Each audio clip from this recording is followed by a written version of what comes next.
বানিয়ে নিন এইরকম ফুলকো ফুলকো আর নরম নান পরোটা। এই নান পরোটা বানানো যেমন যতটা সহজ, খেতে কিন্তু খুবই টেস্টি হয়। আপনারা পুরো ভিডিওটা দেখলেই বুঝতে পারবেন। নান পরোটা বানানোর জন্য এখানে আমি মেজারমেন্ট কাপে 2 কাপ ময়দা নিয়ে নিয়েছি। আপনারা আপনাদের পরিমাণ মতো নিয়ে নেবেন। ময়দার মধ্যে দিয়ে দেব 1.5 টেবিল চামচ চিনি।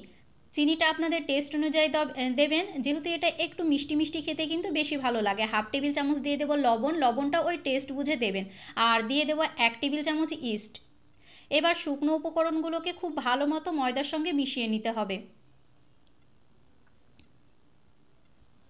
ময়দার সঙ্গে কিন্তু খুব সুন্দর মতো করে শুকনো উপকরণগুলোকে মিশিয়ে নিতে হবে। আমার মেশানো হয়ে গিয়েছে। এবার অল্প অল্প জল দিয়ে একটা সফট আর সুন্দর ডো বানিয়ে নিতে হবে। এটা কিন্তু খুব বেশি নরম হবে না। সচরাচর আমরা যেরকম পিৎজার ডো একটু নরম করে বানাই সেরকম কিন্তু হবে না, এটা কিন্তু একটু শক্ত হবে। এটা কিন্তু গরম জল না আর ফ্রিজে থাকা ঠান্ডা জল না, রুম টেম্পারেচারে থাকা জলটা আপনাদের ব্যবহার করতে হবে। অল্প অল্প জল দিয়ে খুব সুন্দর মতো করে কিন্তু ডোটাকে মেখে নিতে হবে। ফার্স্ট 2 থেকে 3 মিনিট খুব সুন্দর মতো মথে নেওয়ার পর এইরকম দেখবেন হাতে একটু চিটকে লেগে আসছে। এরপর এই পর্যায়ে আপনারা দিয়ে দেবেন 2 টেবিল চামচ সাদা তেল। সাদা তেল দিয়ে আবারও কিন্তু ময়দাটাকে খুব সুন্দর মতো করে মথে নিতে হবে। ময়দাটা কিন্তু খুব ভালো মতো করে মথে নেবেন।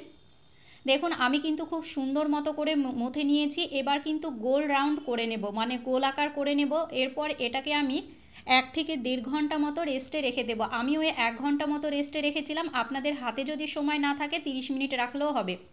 আমি 1 ঘন্টা পর দেখুন কতটা ফুলে ফেপে উঠেছে, অনেকটাই কিন্তু ফুলে গিয়েছে। আমি আবারও 2 মিনিট কিন্তু ময়দাটাকে খুব সুন্দর মতো করে মেখে নেব।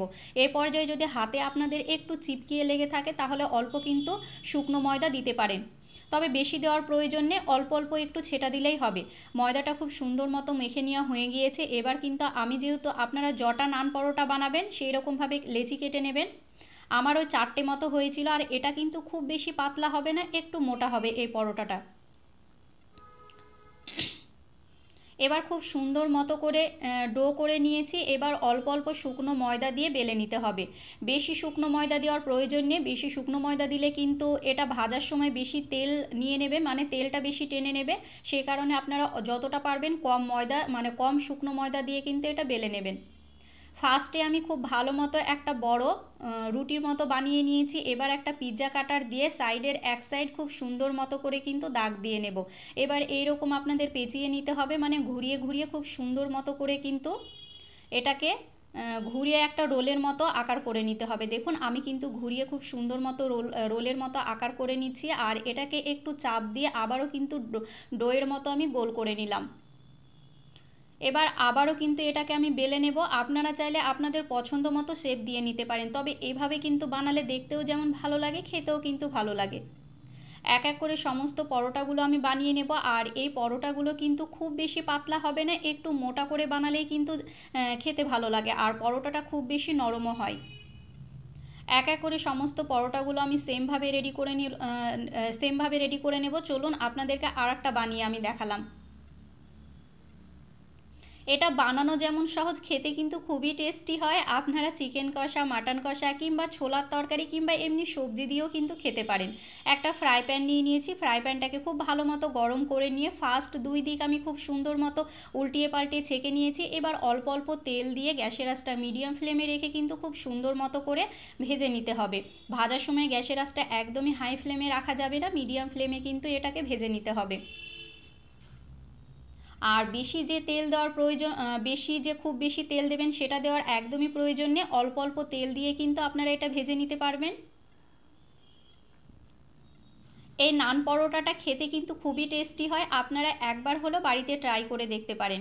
দেখুন আমি কিন্তু গোল্ডেন ব্রাউন কালার করে খুব সুন্দর মতো করে ভেজে নিয়েছি। আর এটা কিন্তু খুব সুন্দর মতো করে ফুলে ফেপে উঠেছে। আমার একটা ভেজে নেওয়া হয়ে গিয়েছে। এক এক করে সমস্ত পরোটাগুলোই কিন্তু আমি সেমভাবে ভেজে নিয়েছিলাম। মাঝে মাঝে ভিন্ন স্বাদের কিছু খেতে চাইলে এইরকম করে কিন্তু নান পরোটা বানিয়ে নিতেই পারেন। একঘেয়েমি কিছুই কিন্তু আমাদের খেতে একদমই ভালো লাগে না। এটা যেহেতু একটু গরম ছিল সে কারণে আমার ছিঁড়তে অনেকটাই প্রবলেম হচ্ছিল, বাট আপনারা দেখলেই বুঝতে পারবেন কতটা নরম হয়েছে। আর ভেতরটা কিন্তু একদম পাউরুটির মতো মনে হচ্ছিল এটা কোনো পরোটা না, পাউরুটি বানিয়েছি। রেসিপিটা কেমন লাগলো কমেন্ট করে জানাতে একদমই ভুলবেন না। আর বাড়িতে এইরকম করে একবার হলেও বানিয়ে দেখতে পারেন। আর বানালে আমাকে কমেন্ট করে জানাতে ভুলবেন না কেমন হয়েছিল।